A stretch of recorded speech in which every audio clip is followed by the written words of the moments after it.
Final Fantasy XIV Summoner has historically been a child of two worlds. On one hand, the job leaned on the strong lineage of summoners of Final Fantasy's past. On the other hand, 14 Summoner filled the traditional MMORPG role of the damage over time, or dot mage. Through the job's many drastic changes in Heavensward, Stormblood, Shadowbringers, the friction between these two worlds became more intense as time passed. Endwalker, however, brings a rebirth to the Summoner job to bring it much more in line with the expectations of Final Fantasy fans. My name is Emrit, and I hope you'll join me in answering this vital question. Did Endwalker's Summoner rise from the ashes to be the best caster?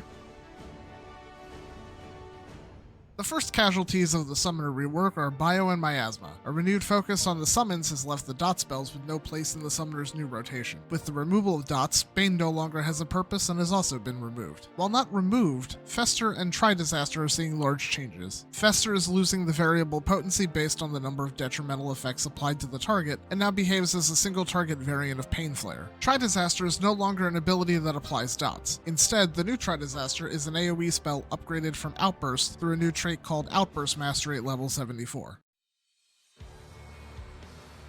With all of the changes to Summoner, it's easier to start with the relatively stable aspects of Summoner's rotation. The Demi-Bahamut and Demi-Phoenix mini-phases of the rotation are largely staying unchanged. Firebird Trance and Summon Phoenix are trading places, with Summon Phoenix replacing Summon Bahamut after the end of the Demi-Bahamut phase, and Firebird Trance's effects being folded into Summon Phoenix. The Demi-Phoenix phase is also changing the rotation somewhat, as Brand of Purgatory is now an AoE version of Fountain Fire and does not require a combo to function. Summon Bahamut and Dreadworm Trance specifically are seeing more changes. Dreadworm Trance's core effect is changing with Endwalker. Instead of making your cast instant, it replaces Ruin 3 and Outburst with Astral Impulse and Astral Flare. Summon Bahamut now replaces Dreadworm Trance and grants the effects of Dreadworm Trance while Demi-Bahamut is active, but Demi-Bahamut's abilities remain unchanged. At level 60, Summoners gain a new spell called Astral Flow. While doing nothing on its own, Astral Flow will change depending on your phase. While in Dreadworm Trance, Astral Flow becomes Death Flare. Under Firebird Trance, it becomes Rekindle.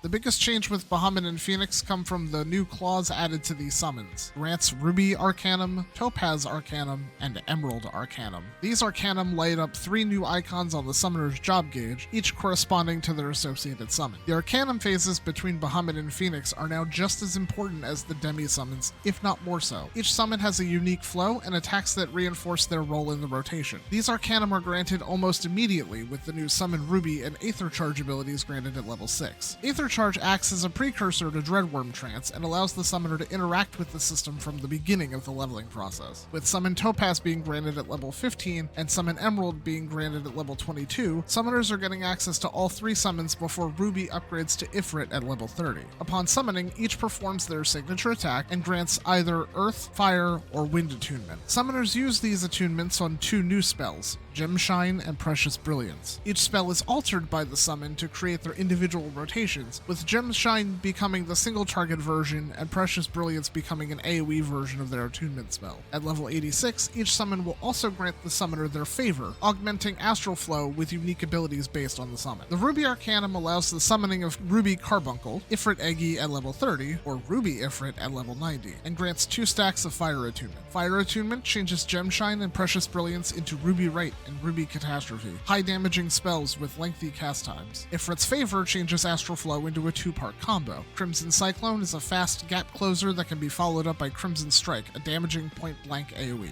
Topaz Arcanum allows summoning of Topaz Carbuncle, Titan Eggy at level 35, or Topaz Titan at level 90, and grants 4 stacks of Earth Attunement. Earth Attunement changes Gemshine and Precious Brilliance into Topaz Right and Topaz Catastrophe, hard-hitting instant cast spells. Titan's Favor changes Astral Flow into Mountain Buster, a fast AoE ability to weave between casts. The Emerald Arcanum allows the summoning of Emerald Carbuncle, Garuda Eggy at level 45, or Emerald Garuda at level 90, and grants 4 stacks of Wind Attunement. Wind Attunement changes Gemshine and Precious Brilliance into Emerald Right and Emerald Catastrophe, instant cast spells with a short recast timer. Garuda's Favor changes Astral Flow into Slipstream, Garuda's signature grounded AoE that persists for 12 seconds.